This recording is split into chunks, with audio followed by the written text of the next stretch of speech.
Okay guys, I'm going to address Serena's epaxial region now, making sure that I know where that shelf of the ribs is, being cognizant of where that line is. I'm going to stay forward of the gluteal work that I did in another video, and I'm going to work my way all the way forward till I get to the back of that scapula. Okay, this is the region I'm going to be working on.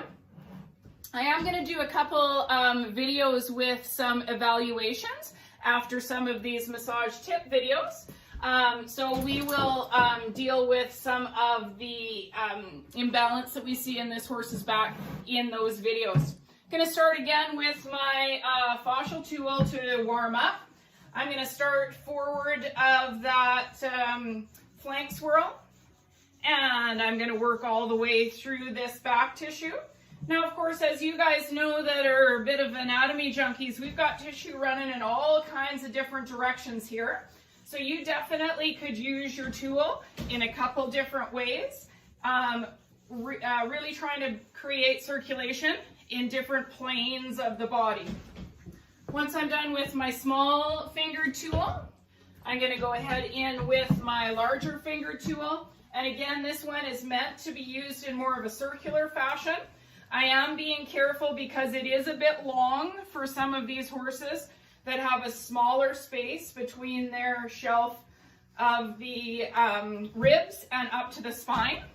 So you will see that the bottom of it is often not touching, and I'm just using the top two. This company does have some smaller fascial tools that you might find a little easier to have multiple tools for this region. But I do find if I'm really cognizant, I can lift the bottom of that tool up and still be able to get a really good warm up. And the horses really love these fascial tools. Whew, got a mouthful of horsehair. So for me on backs, I think this is one of the regions that a lot of body workers end up maybe not getting all the releases that they could possibly get in a horse's back. I think maybe it's easy to miss some of these regions or not maybe get as good a drainage as you want throughout the horse's back. So for me personally, because I had already with my work around coxal tuberosity come down and started into my iliocostalis tissue or your castarum, and then of course underneath my transverse processes of the lumbar vertebrae, I do have that QL. I do get into obliques in a minute, but I do like to go forward from this zone. So I start right from the same pattern that I was using on going with my starburst, going around coxal tuberosity. And I come right along the top of the transverse processes of the lumbar vertebrae.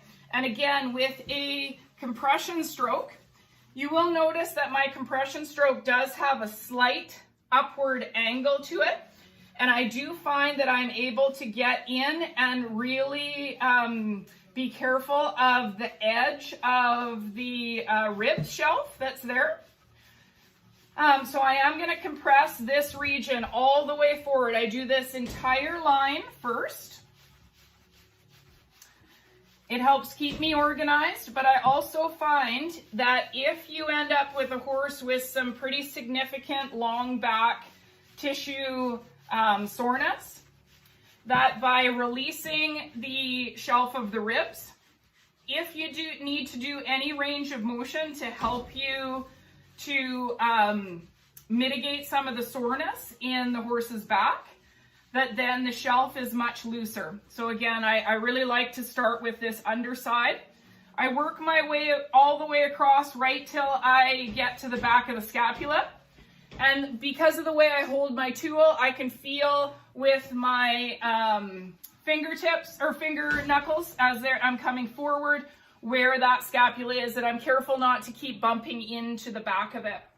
Once I'm done that region, if I had something in there significant, I would get some cross fiber work done in there, but I actually tend to leave most of my significant areas until the entire back is warmed up.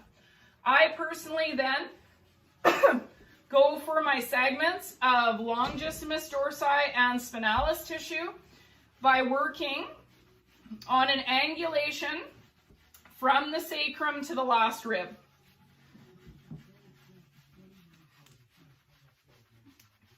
Again, this Mentor Me free video series is definitely not meant to teach you how to massage.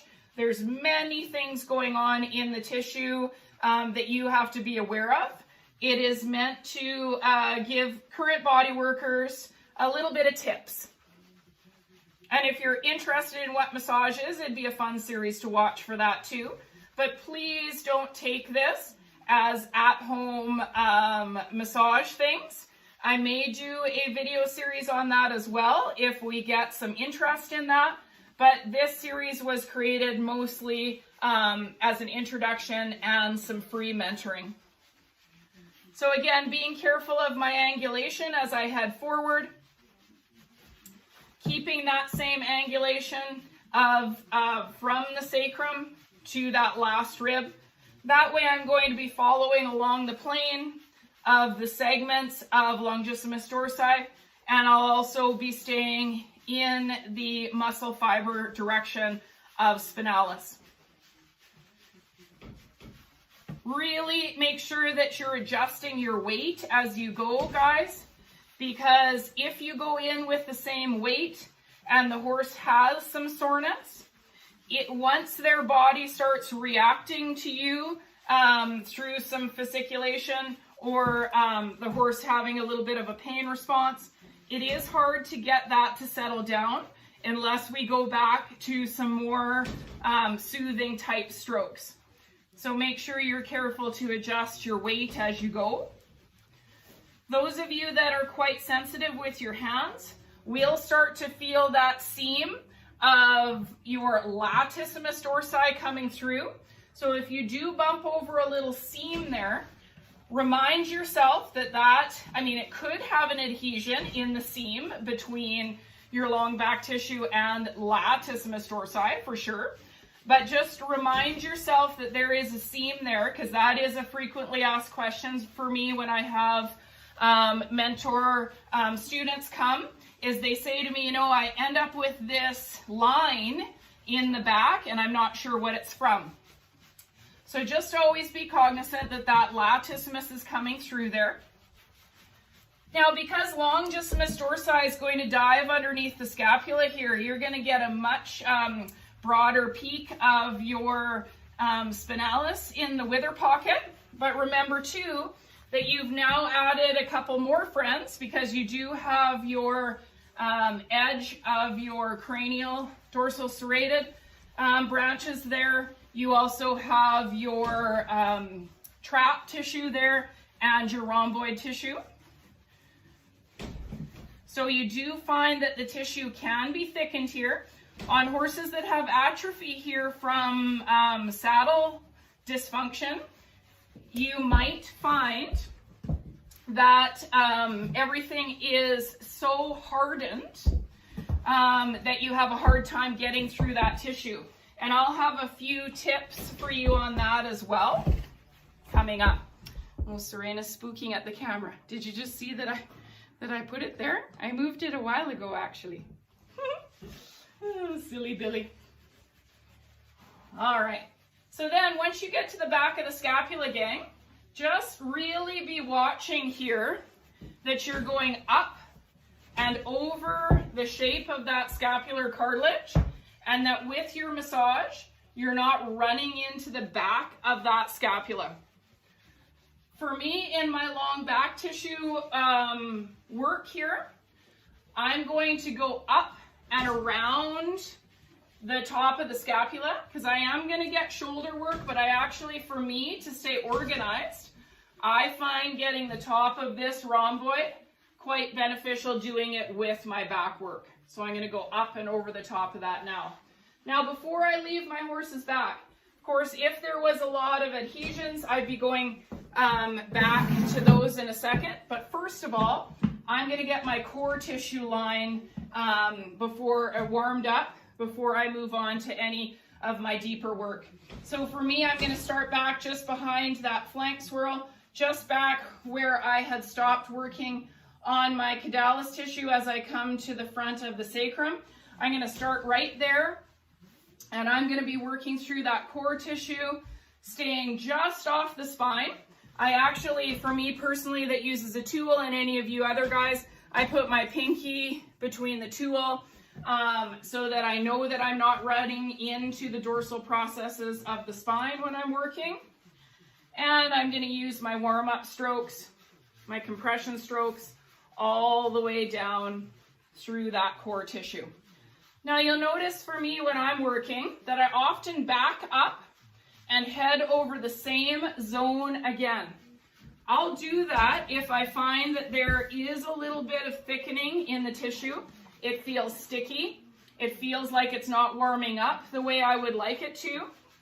I'm going to make sure that I assess that tissue really well with my compression strokes, seeing if any deeper work is needed. So I use compression strokes a lot because I do find they bring that circulation and they drain waste products really well.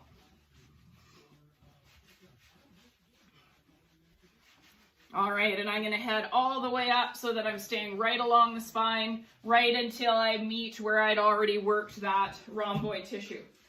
Now, if I had anything on this horse that was some significant adhesions, and I do have a couple spots here just above my castorum in the long back tissue, I'm going to go ahead with a little bit of cross fiber friction type massage.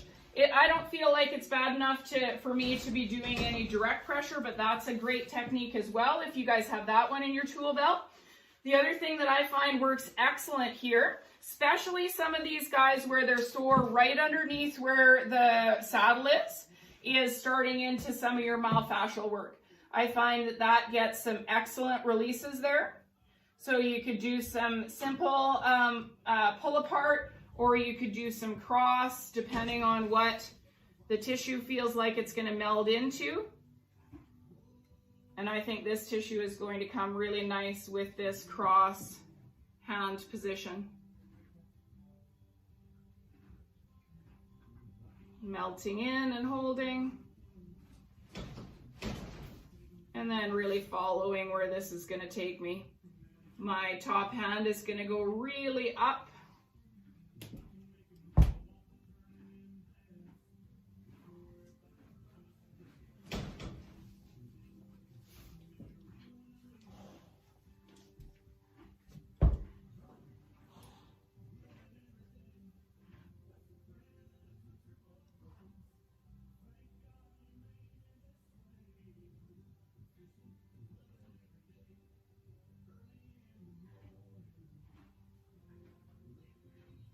Nice big breaths coming.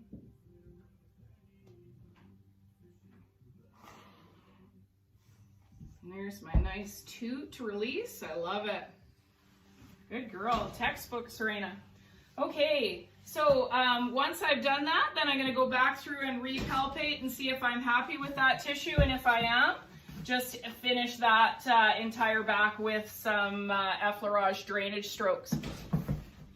So that's my back routine, unless I have something else that needs to be addressed. Thanks, guys.